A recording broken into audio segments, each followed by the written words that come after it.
സർവമംഗളമാംഗല്യേ ശിവേ സർവാർത്ഥസാധികേ ശരണ്യേ ത്രംബകേ ഗൗരി നാരായണി നമോസ്തുതേ. ദേവീ ശരണം അമ്മേ.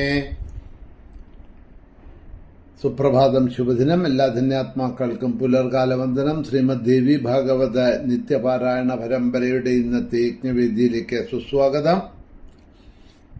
ഏകാദശ സ്കന്ധം 5-ാമത്തെ അധ്യായം വരെയുള്ള ഭാഗങ്ങളാണ് നാം അവലോകനം ചെയ്ത് നിർത്തിയത്.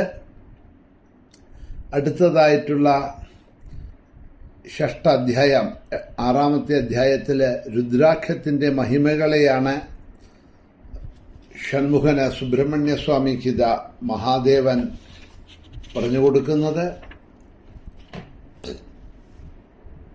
മഹാസേന കുശഗ്രന്ഥിപുത്ര ജീവാധയ പരേ രുദ്രാക്ഷസ്യ തുനൈ ഗോപി കലാമർഹതി ഷോഡശീം. ദർഭപ്പുല്ലിൽ കോർത്ത മാല തുടങ്ങിയവ ഒന്നും രുദ്രാക്ഷമാലയുടെ 16 പോലും മാഹാത്മ്യമുള്ളതല്ല. പുരുഷന്മാരിൽ വിഷ്ണുവും, ഗ്രഹങ്ങളിൽ രവിയും, രവി എന്ന് പറഞ്ഞാൽ സൂര്യനും, നദികളിൽ ഗംഗയും, മുനിമാരിൽ കശ്യപനും, അശ്വങ്ങളിൽ ഉച്ചൈസ്രവസ്സും, ദേവന്മാരിൽ ശിവനും, ദേവിമാരിൽ ഗൗരിയും എപ്രകാരം ശ്രേഷ്ഠരായിരിക്കുന്നുവോ അതുപോലെ ശ്രേഷ്ഠമാണ് രുദ്രാക്ഷവും. ഇതിനേക്കാൾ ഉത്തമമായിട്ടുള്ള സ്തോത്രമില്ല, ഇതിനേക്കാൾ ഉത്തമമായിട്ടുള്ള വ്രതമില്ല.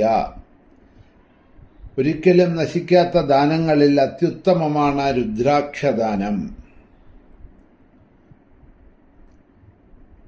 ഉത്തമമായ രുദ്രാക്ഷ ദാനം ചെയ്യുന്നതുകൊണ്ട് പുണ്യം എത്രയാണ് എന്ന് പറയാൻ സാധിക്കില്ല എന്നാ പറയുന്നത്.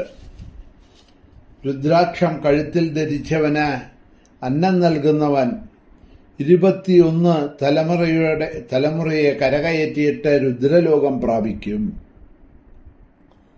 ആരുടെ നെറ്റിയിൽ ഭസ്മമില്ലയോ, ആരുടെ കയ്യിൽ രുദ്രാക്ഷമില്ലയോ, ആരുടെ ഗൃഹത്തിൽ ശിവപൂജ ചെയ്യുന്നില്ലയോ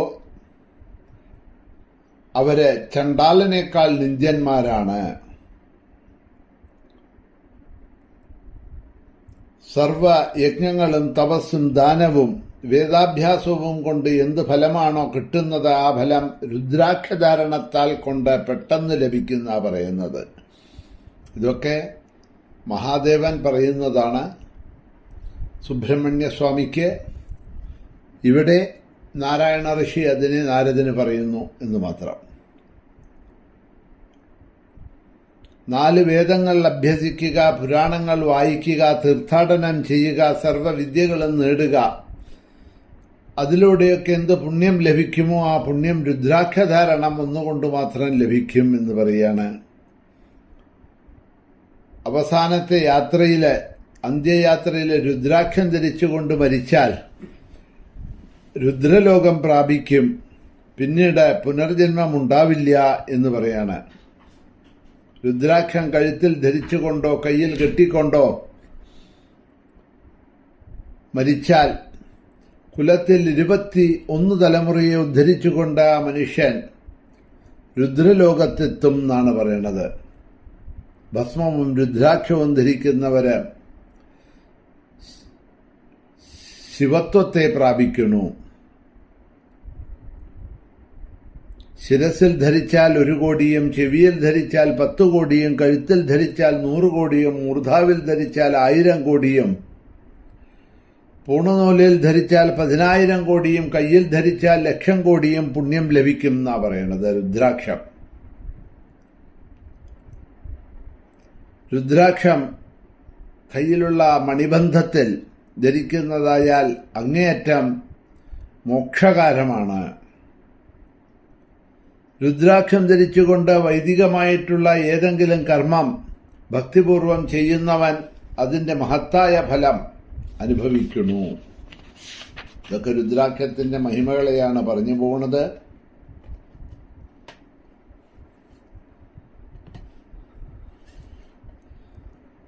വിദ്യയുള്ളവനായാലും ഇല്ലാത്തവനായാലും രുദ്രാക്ഷം ധരിക്കുന്നത് മൂലം കീകടത്തിലെ കഴുതിയെപ്പോലെ ശിവലോകം പ്രാപിക്കും എന്ന് മഹാദേവൻ പറഞ്ഞു നിർത്തിയപ്പോഴാണ് ഇവിടെ ചോദിക്കുന്നത് സുബ്രഹ്മണ്യസ്വാമി അച്ഛനോട്, ഹേ ദേവ, കീകടത്തിലെ കഴുത രുദ്രാക്ഷം ധരിക്കാൻ എന്താ കാരണം?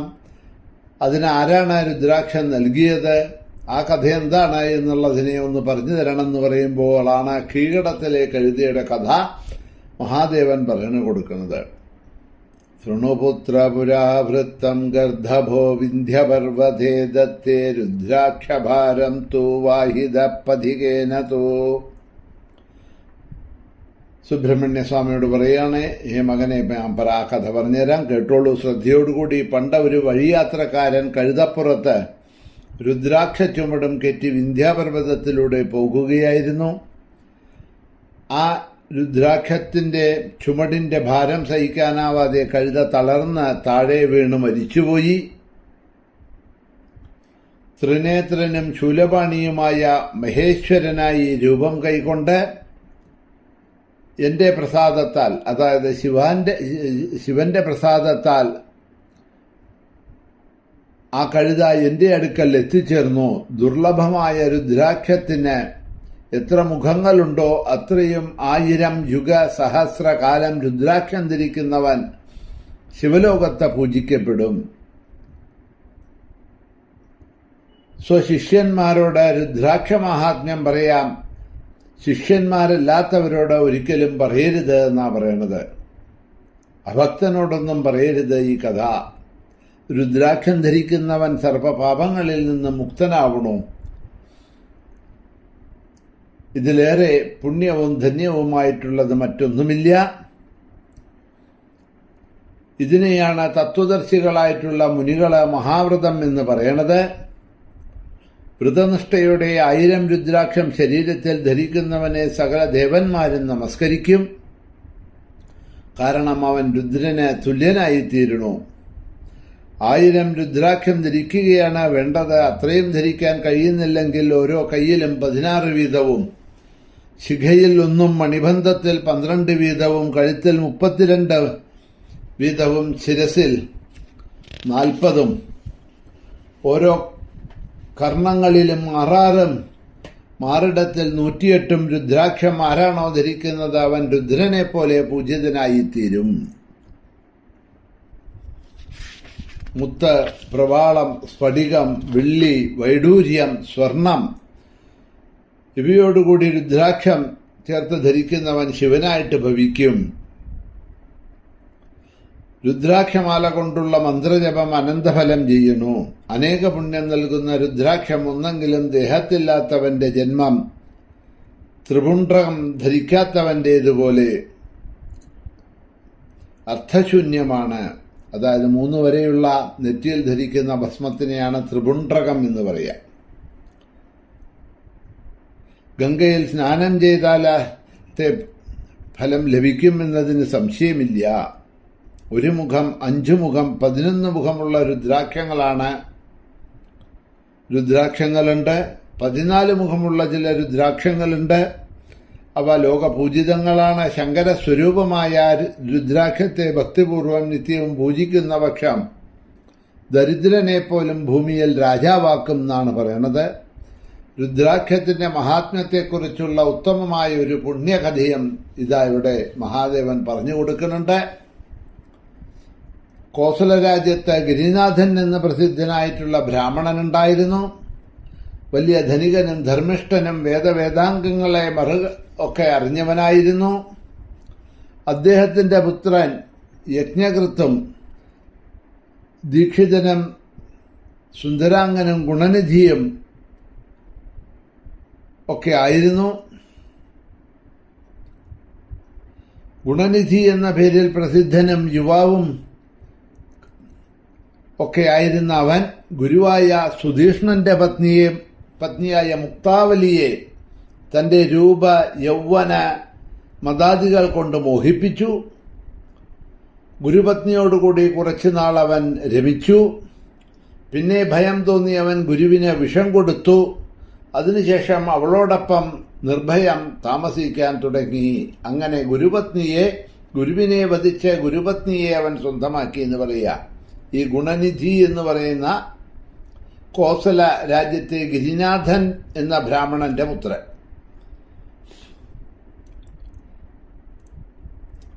ഇക്കാര്യം മാതാപിതാക്കൾ അറിഞ്ഞു. അതായത് ഗിരിനാഥനും അദ്ദേഹത്തിന്റെ പത്നിയും അറിഞ്ഞു.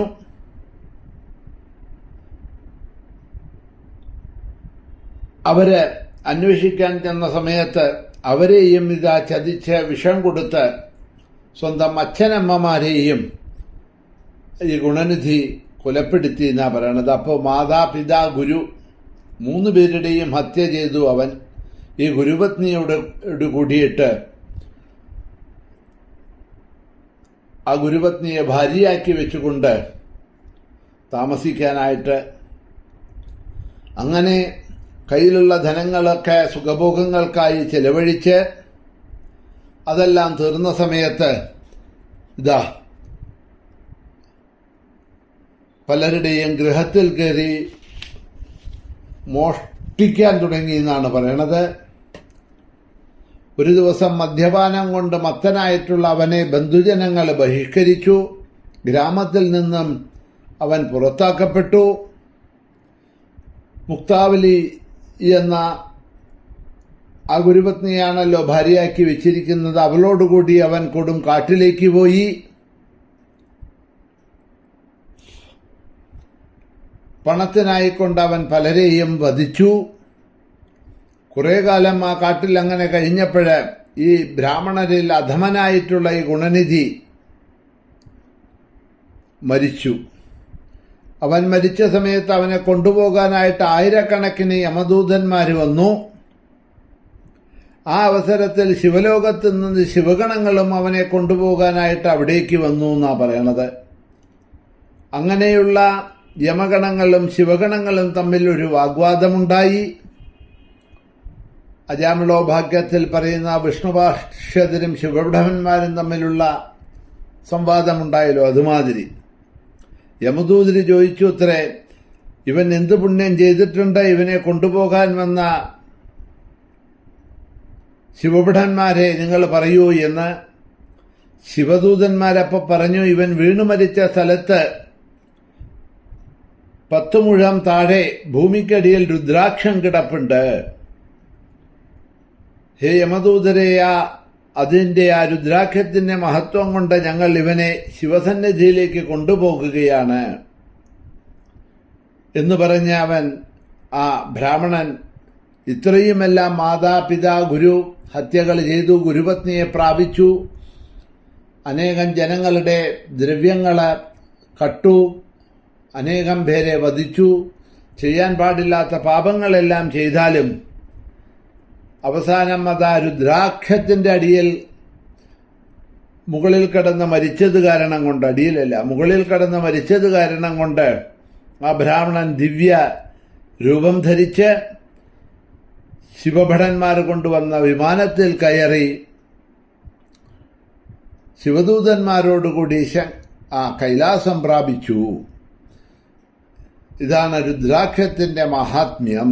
സർവപാപങ്ങളെയും ക്ഷയിപ്പിക്കുന്നതും മഹാപുണ്യഫലം തരുന്നതുമായ രുദ്രാക്ഷ മഹാത്മ്യം ഞാനിതാ ചുരുക്കിയിതാ പറഞ്ഞു തന്നു എന്ന് മഹാദേവൻ സുബ്രഹ്മണ്യന് പറഞ്ഞു കൊടുക്കുന്ന രുദ്രാക്ഷ മഹാത്മ്യമാണ് നാം ഈ അധ്യായത്തിൽ അവലോകനം ചെയ്തത്.